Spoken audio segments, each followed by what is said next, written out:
All right. Hello, everybody. Welcome. I am so excited to be here today with my good friend and colleague, Robyn Smith.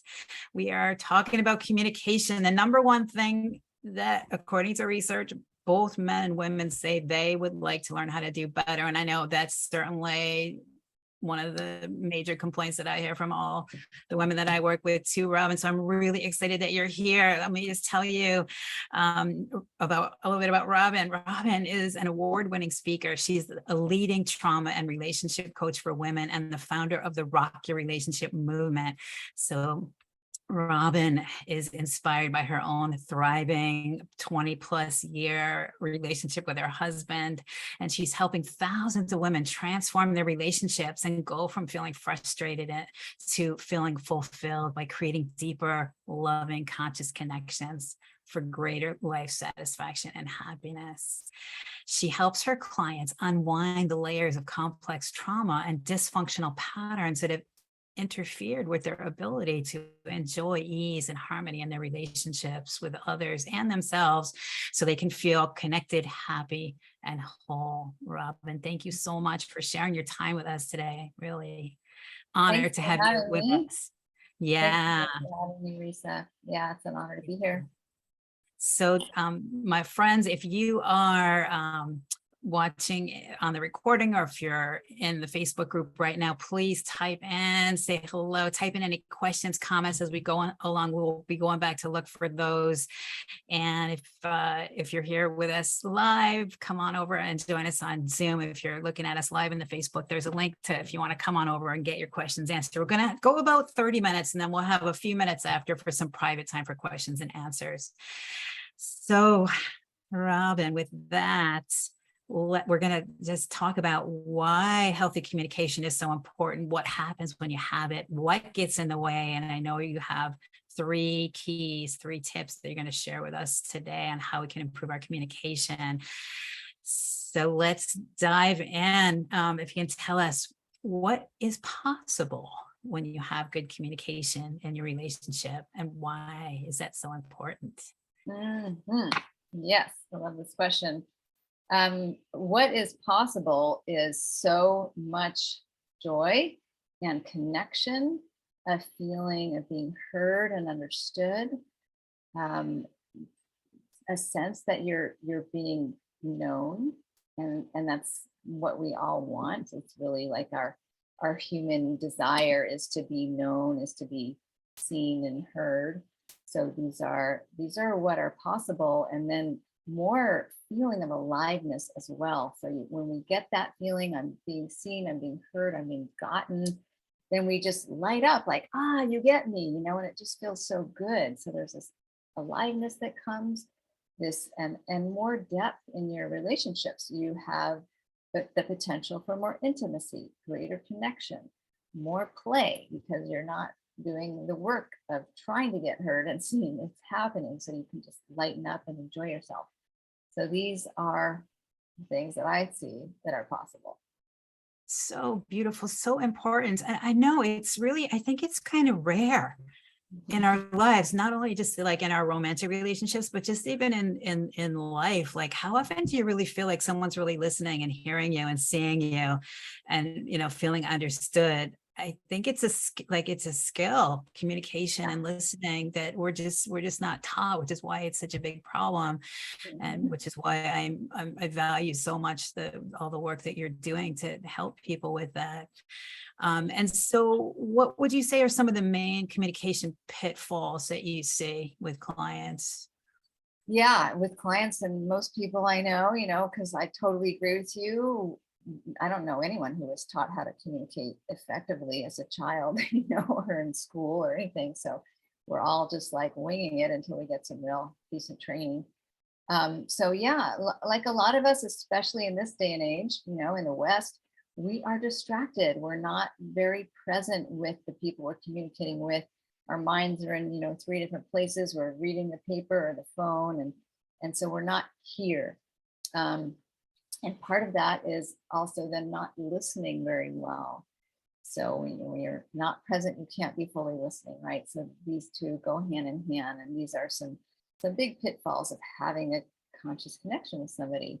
And a third, I mean, there's a lot I can list, and I do have lists like this, but for now, a third is, which is kind of two combined, which is blame and criticism, and they often go hand in hand also. And so when people blame and or criticize, it just disrupts the feeling of connection. And all of a sudden you're in defensiveness, you're in like heightened, state of alert and feeling unsafe. And so then there's tension that rises and all of that. So those are the common pitfalls: not being present, not listening intently or closely, and blame and criticism that can come up. Yes, so powerful. I see that. I see that happening all the time. It's like, how can we really listen and see and hear people if we're just not present? We're all so distracted. I know that's a lot of the mind body work that I do too with my background in Qigong, is like, how do you come into real presence, and how do we be present with ourselves? I think that's kind of like the core piece, but yeah, this really powerful. And I think it's so easy for us to just go into blame and judgment. And then that, I think that I see that so much too. Like that's the big one too, that interferes in our ability to have good relationship. It's just that it's easy, right? It's easy to point fingers and blame and criticize and go into judgment. And so, yes. So what would you say, maybe some other things that get in the way, or are there some other tips that you want to dive into?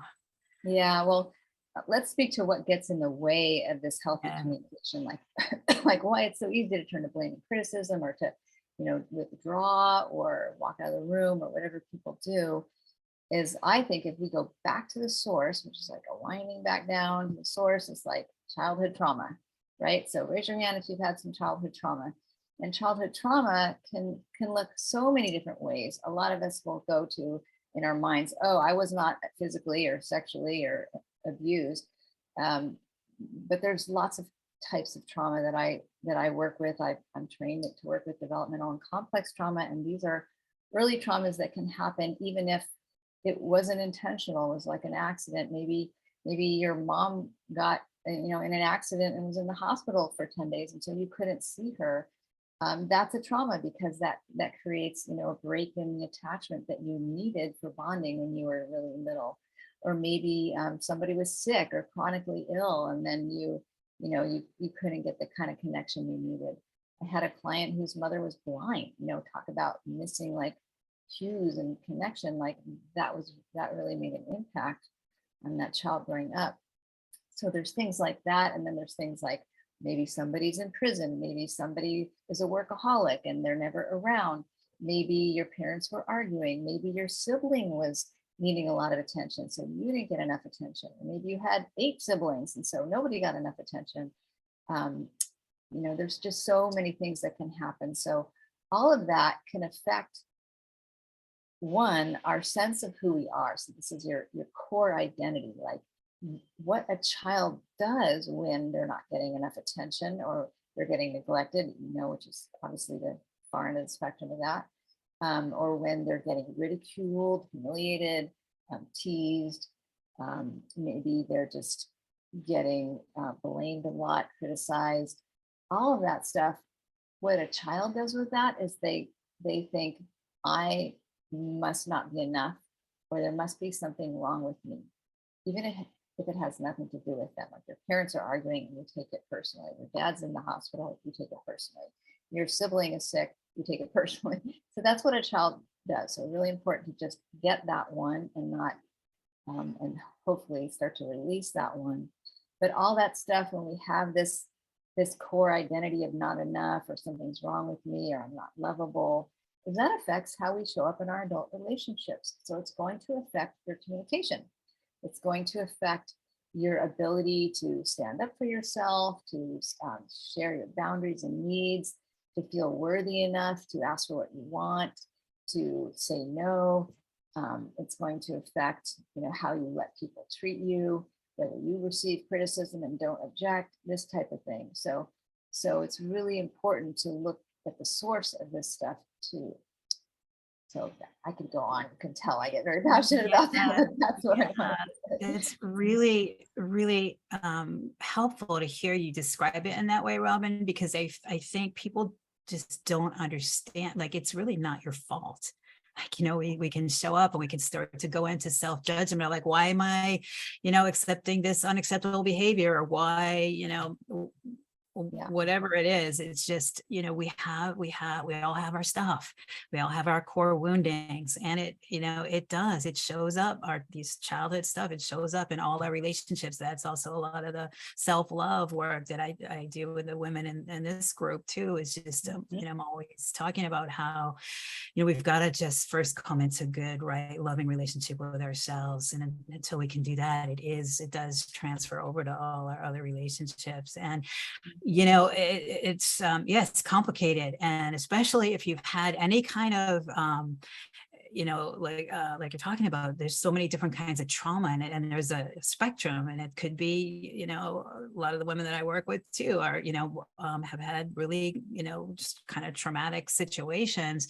But even for myself, it's like, I grew up in a fairly, quote unquote, normal, healthy, loving family. But for whatever reason, we're talking about, like, your parents, they're busy, they're not present, whatever. And we just, I don't know anybody really that, got like 100% fully nurtured, fully, like, their value reflected back at them, fully validated, and like all your feeling, I don't know anyone who, maybe it's changing now in this day and age, but like in the age that I grew up in, it's children were sort of like seen and not heard. And, so it's like, yeah, what do we take it to mean about ourselves? So that, I've known, like, that's been my core thing. It's like, for whatever reason, or for wherever it comes from, it's like, oh yeah, my core thing is like, I don't feel like I'm good enough. And so that's what, that's been, my personal journey, is how to unwind that, and that I help other people with now too. But so powerful the work you're doing. And I think it does help to just understand,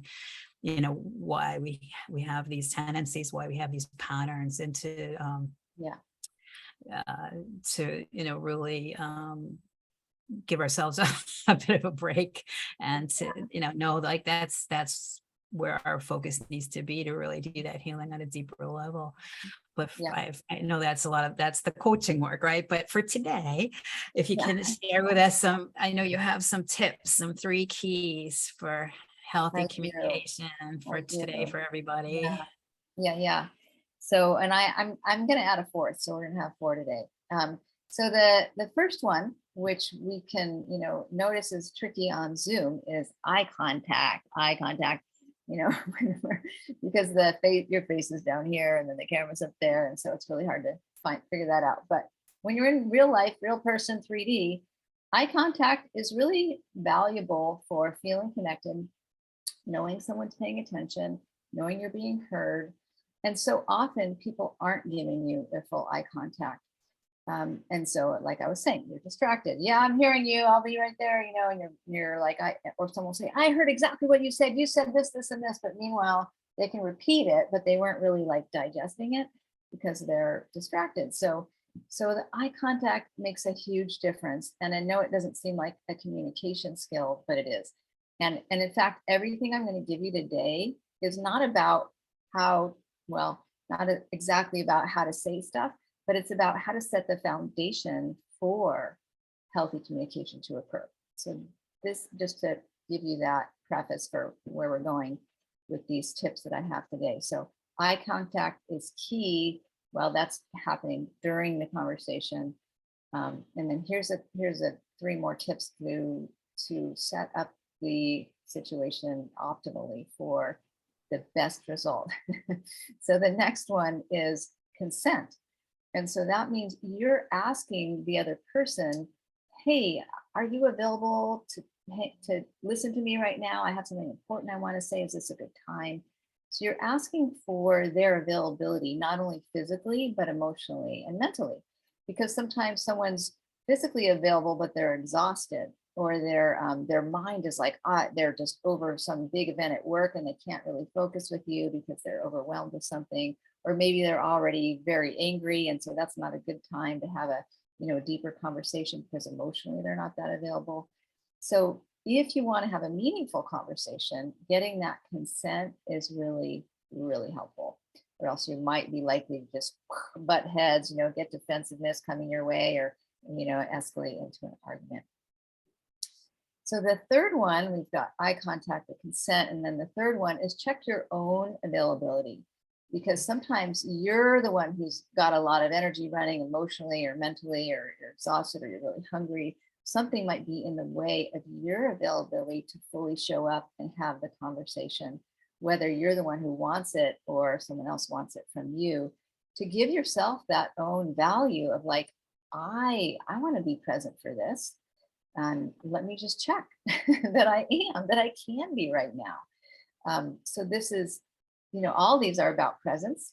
We've already talked about, the importance of being present. And so these are 3 elements of that.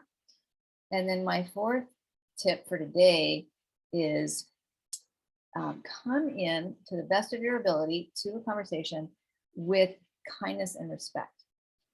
And I say that because if you've had an argument, if there's been some kind of hurt feelings, some boundary cross, whatever it is, you might be angry. You might feel, whatever feelings you're having might affect your ability to really treat this person well. And so let's assume that this is somebody you want to treat well, that you want to have, that you care about, and that you want to have positive relationship with. It's really helpful to take a moment, if you're not already in that place, to remember, I really care about this person. I want things to go well. I respect who they are. I want to honor who they are. And when we have that, then we're setting the tone for that kindness to come through, for that respect, for that consideration to come through, and to leave the blame and the criticism aside. So those are my 4 hot tips for today. Beautiful. Robyn, that is so powerful. And I could see, each one in itself, like how much that could really shift the communication. Really powerful tips. Thank you so much for sharing that. And yeah, I hope people will maybe even like write those down and like keep them handy, so just to remind you. And someone can put them in the chat too. Yeah. But yeah, still watch the video. Yeah, I'll put it in. I'll put it in the comments, and yeah, I could see the value of like just keeping that handy, so that when you have something you need to communicate, just go through that checklist and start to implement. And that I can see how that could be really powerful. And I know you have also a free upcoming training for a much deeper dive into all of this, and I'm really excited to share with people here, because I know how valuable it's going to be. Can you just tell us a little bit more about what else you're up to? I'm excited. This is starting next week, so if you're watching live, we're starting the 12th of September, and this is what I call the Rock Your Relationship Communication Training, just for women. And it happens live in my Facebook group, and if you're not in Facebook, we do have a Zoom attendance option. So anyway, this training is a deeper dive, like you're saying, Lisa. We're not going to review what I just talked about so much. We're going to take it to the next level, where you will get skills that are really about how to communicate skillfully, how to make a request, how to create deeper connection, how to get heard and understood, how to speak what we call the unarguable truth, so that you can be understood and make a better connection and avoid defensiveness, avoid conflict. So we're going to cover all of that. And it's just 7 days, about 1 hour a day. There's a 2-hour session in there, but it's easy to attend, and it's free right now. And it just lasts that week. So check it out. I know Risa has a link she's going to put right here for you to get access to that. So it will be under the Facebook recording. If you're in Facebook and in Zoom, it's here in the chat. So yeah, I would totally love to share that with you. We do it in Facebook and Zoom live because I love the community experience. There's assignments so that will hold you accountable. There's prizes if you do the assignments. There's also just prizes for showing up. And at the end, I'm giving away $2,000 worth in relationship mentoring with me. So Yeah. when you fully participate, you have, access to that prize. So, you're in community, so you support each other and you learn from each other. So that's what I wanted to say. When I'm sure some of you've seen that with Reese's community here, when you see someone else's answer, you're like, oh, I didn't think of that, or someone asked a question you wanted to ask, so you get your answer more quickly, or whatever it is. So we feed off of each other, and the learning just, escalates when we can learn together. So that's Oh, why I like oh, that. thank you, Robyn. I'm so excited, and just I'm thinking about how valuable this experience is going to be, because it's a week long. It's almost kind of like a little immersion where it's one thing to hear these great tips and to try and implement that by yourself, but I think we need support in being able to really start to implement, because It is. it's not easy. It's not easy to do all that. And like you said, to just be in community when we're trying to practice and implement these new techniques in our life. Very, very powerful. So I know the training in itself is worth thousands of dollars. So it's really generous of you to be able to show up an hour a day for 7 days and share your expertise with people and for that community support, all for free, you guys. So click that link Yeah. and save your seat for the Rock Your Relationship 7-day communication training. And any last words of wisdom, Robyn, before we let you go? Yeah. Gosh, great to be here, Risa. I love what you said.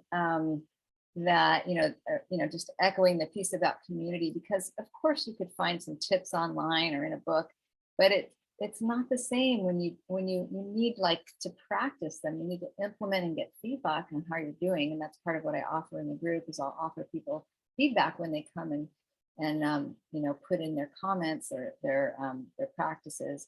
So you're going to get some coaching from me, and that's how you start, changing these old habits that you came by. Honestly, again, you probably didn't get trained, so we can take any blame and judgment away from ourselves and just come in like fresh, willing to learn, excited to learn, and start changing the dynamics so we can show up with our healthy relationship skills, and then people are more likely to meet us there when we're modeling that. So that would be my Beautiful. last words. Yes, yes, ladies. So think about, how would it feel for you to be able to, after next week, feel like you're on a whole different level of skill and how to communicate with your partner. You can really start to transform things. It's going to be a powerful, amazing, transformational week. Robyn, thank you so much for all the work you're doing, for this amazing free training. You guys click that link right now, save your seat for the free training next week. And Robyn, thank you so much for your time and for being here and for all the amazing work you're doing with people. Thank you, Risa. Right back at you. We're making the world a better place together. So appreciate what you're doing as well. All right. Thank you so much. Mwah. Bye for now. Bye.